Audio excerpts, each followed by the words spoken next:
Eric Magalo here for week 6 final project digital showcase interview. And for this project, I have the role of being a 12th preschool through 12th grade district curriculum coordinator. And so my responsibility is I'm responsible for developing, organizing, implementing, and supervising curricula and educational programs for the Washoe County School District, and as well as the private charter schools. So I have both roles there. I'm going to be working with and training teachers and administrators through professional development opportunities to design and deliver the best learning experiences for their students. So applicants should have a knowledge of educational technology and relevant digital tools for promoting 21st century learning. And for this, I have created a sample of a digital tool that aids in learning a specific concept, process, or skill. And so if I click on digital, if I click on to Google Classroom, I have here a pseudo course, English one, which basically the idea is I'm going to be having students learning how to research a topic and taking that topic and composing a paragraph of that topic. And so to do that, I have created a digital choice board, and this is a very great tool because first of all, this starts if there's directions, tic-tac-toe choice menu, topic to paragraph. So the directions is the students will start with the number 5. There's a star that indicates that, and so students will actually start. They'll navigate through here, and they will start off on number 5. And as you can see, I have a link right here underneath that if you just click the link, students can watch a YouTube video on how to write a paragraph, or how to write a good paragraph. What are the steps in the process of designing a paragraph? So I will have the students write a paragraph on a favorite topic, any topic they could choose from. Basically, they could add an image to the topic and links to their other projects. So that's what I've done here. And this basically, they can just navigate through the choice board. So here I have create number 1. I have create a fictional interview video with basically they can go on Edutopia, maybe blog, basically talk to some of the authors of maybe some of their favorite topics. This is interesting. This will get them engaged on a one-on-one conversation. Of course, it will be supervised, of course, and the students can be able to speak to via blog or even through, I would say, Google Teams. I would say this will get the student. They can ask questions to the author regarding a topic that they wrote about, or they can respond. That's one way they can do that. Number 2, they could create a trading card of a topic using a digital tool discussed from previous lessons of their choice. They can write a journal supporting detail about the topic. Remember that their thoughts and ideas are brainstormed and very important in a journal. It is free writing to generate ideas about the topic. So these are ways that students can generate ideas in the supporting detail for the paragraph. Number 4, they can create an interactive digital timeline. And I did have a link on here. Let me 1 second here. I have a link right here. Of course, that didn't have a link, but these have links, and they can go online and click that link, and it will take them to a website that they can use a free account. And what this website does is it can create a timeline And on this one, number 6, they could students can create if this topic has a soundtrack, this could get them in the audio. What music would they that relative to the ideas in their supporting detail? What music actually parallels or relates or equates to their topic? That's pretty interesting. And so number 7, you can create a comic strip of your topic, and there's a link right there to a website which helps you create comic strips.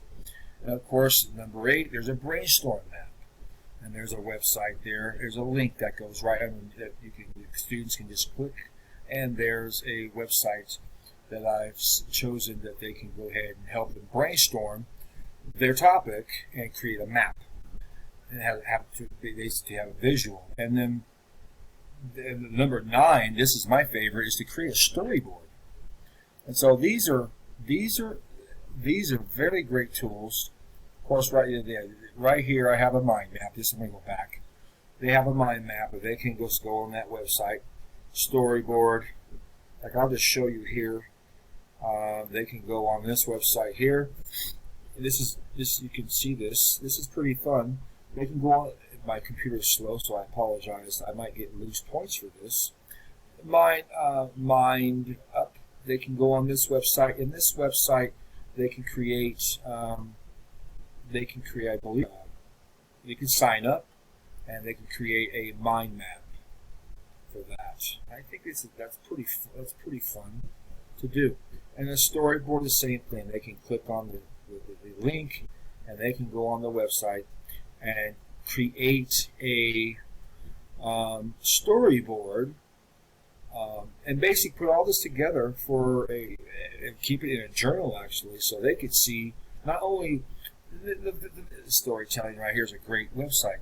So what this does is it basically gets the student engaged in all of the integrated technology and gets them engaged so there's no loss of interest on their topic. So they can really, this is a real great tool, and I suggest this is a great tool for having in Google Class if you want to teach students how to just research a basic topic and then write a paragraph with supporting detail and a summary. I think this is a great, and this is why I went with this tool.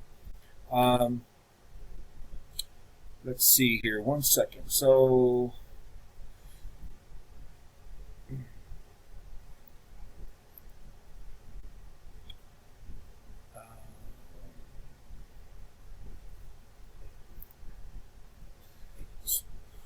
the choice board will assist students in creating a paragraph of their favorite topic and help them get engaged with the action of searching for a topic, and then brainstorm the topic using concept maps and compose a paper. I have added links, as you can see, that walk you through it the best way I can, so that the students can do their own research and go through all of the components of the choice board. And number 2, this actually follows the guidelines of the triple E evaluation. So as I went through the choice board, I found that this meets all the requirements, especially for engagement in learning. We have number 2, that the technology allows learners to focus on the assignment activity goals with less distraction. They're going to have a lot to be engaged in, so there's not going to be no distraction. This is going to be minimal, or maybe no distraction. The technology motivates learners to start the learning process. Yes, definitely. And the technology causes a shift in the behavior of the learners. The shift is, yes, the behavior would be empowerment and engaging and interest. They're not going to be bored. Their behavior is going to create confidence for the students to be able to search and use the tools, and they have a handle of their learning. This is amazing. So the enhancement of the learning goals, yes, the technology tool allows learners to develop and demonstrate a more sophisticated understanding of the learning goal. And that, of course, that met that requirement. Number 2, the technology creates, supports, scaffolds to make easier to understand concepts and ideas? Yes, it does. I hope I've made it very easy for the students to understand. And if there's ever a problem, I can always explain a little bit more in detail. And that wouldn't be a problem. So technology creates paths for learners and demonstrate their understanding of the learning goals in a way that they could not do with traditional tools. That's true. If you didn't have this technology, it would be much more harder and students would probably lose interest. And extending the learning goals. This is going to be, it's twos all the way down. The technology creates opportunities for learners to learn outside their typical school or workday. Yes, it does. Because they're doing their technology is integrated in their learning, and so this is something that didn't exist 40 years ago, 30 years ago, even 20. So there's a lot going on, just like in this course. There's a lot. I was very exposed to a number of digital tools for the first time, and actually be able to juggle them all at one time. That can be, at first, it can be intimidating, but through practice, we can get a hang on that. That's not a problem. Technology creates a bridge between their school learning and their everyday life. Exactly. And so, for this, I gave it an 18. From the evaluation, it turned out to be 18 points, 18 over 18. And so, the IST standards and indicators, after reviewing and evaluating the ISTA standards, ISTE-S standards,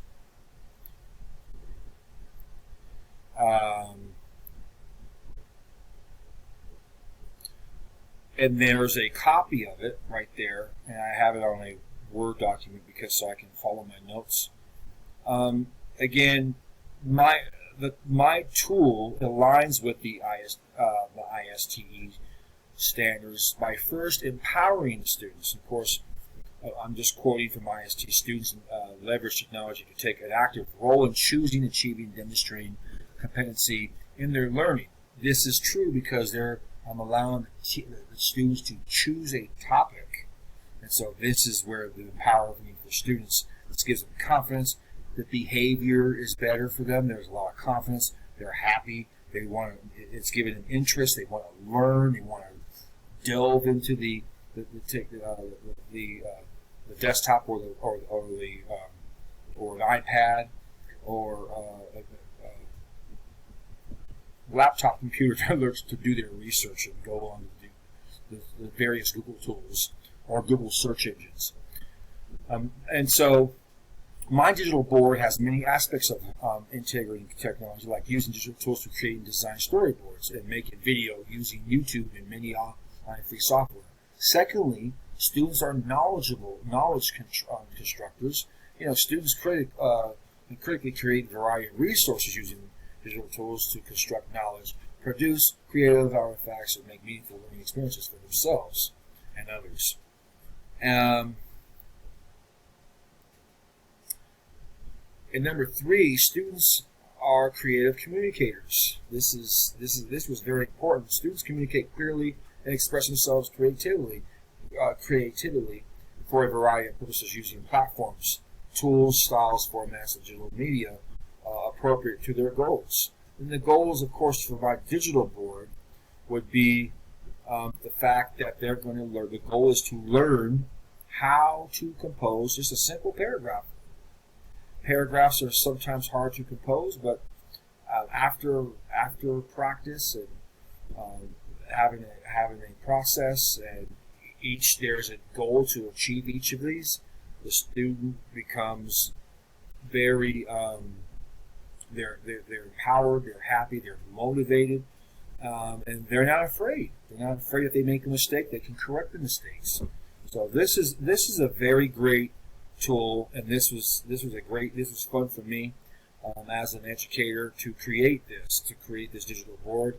And digital boards are very, very effective. And for that, this project is complete.